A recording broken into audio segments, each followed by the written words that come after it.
OK Computer and Kid A are considered two of Radiohead's best albums, both loved for their legendary production and songwriting techniques, and how they departed far from their previous respective works. In this video, I will focus on a track from each album, and delve into how the track uses songwriting production techniques to convey themes and narratives.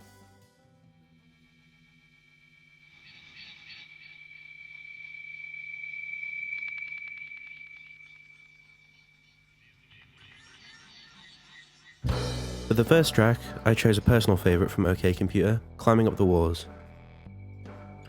This track is known for its haunting qualities and the fact that the lyrics are spoken from the perspective of anxiety/paranoia personified.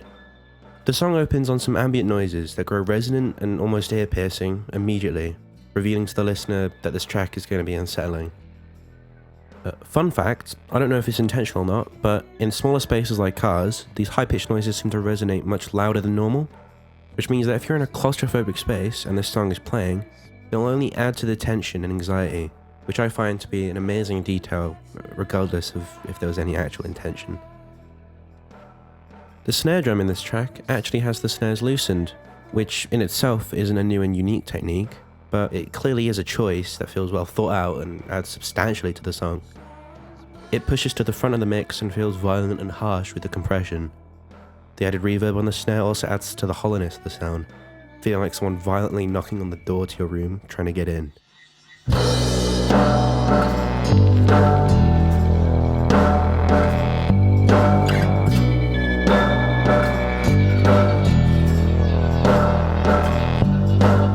mean, even the synth bass adds tension as it attempts to evolve but gets cut off when transitioning to the next note. And after one of, if not the best instrumental sections in the album, the song concludes with the strings clashing and trembling as Thom Yorke lets out a blood-curdling screech.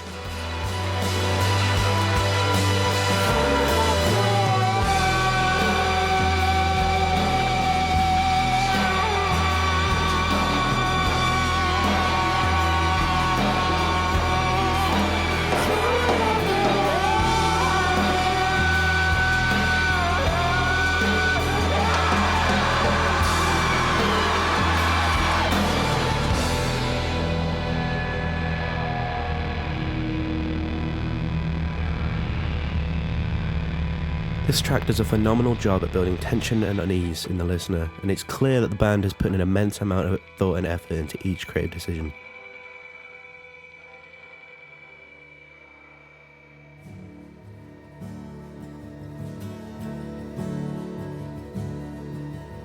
For the next track, I'll be talking about How to Disappear Completely from Kid A. I chose this because it's the track that Thom Yorke himself stated in a 2006 BBC interview that he wanted to be remembered by. If you could pick one song that you'd like to be remembered by, what How would to it be? Disappear off Kid A. Why? Because it's the most beautiful thing we ever did, I think. And that was after having released 2 albums since Kid A. Clearly, it means a lot to him, and it's clear why. With no prior context going into it, it's a very emotional song that clearly deals with disassociation in some way or another. But adding the context to the lyrics transcends this song to a new level. Following a nightmare centered around the River Liffey in Dublin and a disaster set for Glastonbury in 1997, Thom fell out of control and was struggling to keep it together with the constant touring. This is when Thom asked Michael Stipe from REM for advice for coping the overwhelming stress, to which Stipe told Yorke to repeat the phrase, "I'm not here, this isn't happening." This phrase became the foundation for How to Disappear Completely, with it being repeated throughout the song. The lyrics as a whole clearly detail Thom's thought process when on stage, repeating the advice he was given and attempting to disassociate, whilst also referring to the 2 standout experiences that became the foundation for his anxiety around performing. I float down the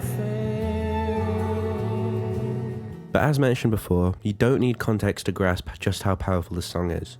The vocal performance, the orchestral elements, and the general musical techniques all contribute immensely to the sheer emotiveness of this track. The time signature is 6/8, which gives the track a swaying rhythm, where it feels like you float between the chords, much like how one's mind would float between different events when disassociating. The strings are in dissonance with the acoustic guitar for the majority of the song, with the exceptions being the choruses and the climax into the outro. In fact, the climax sees the strings at their most aggressive and uncertain, cloud in the mix and swirling up and down in pitch like some sort of broken alarm, building up and then resolving.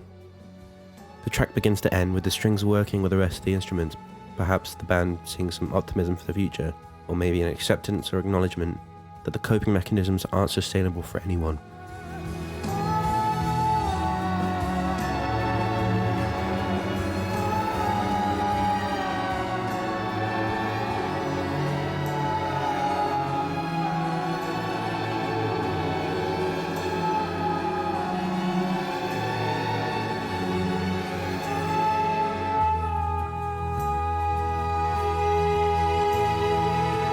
For me, what makes Radiohead unique in their songwriting method is their clever application of musical techniques in their work, used to provide a narrative to each track, whether it's distortion on a bass to help represent vengefulness, or lyrics being picked out of a hat to make the track feel disjointed and abstract.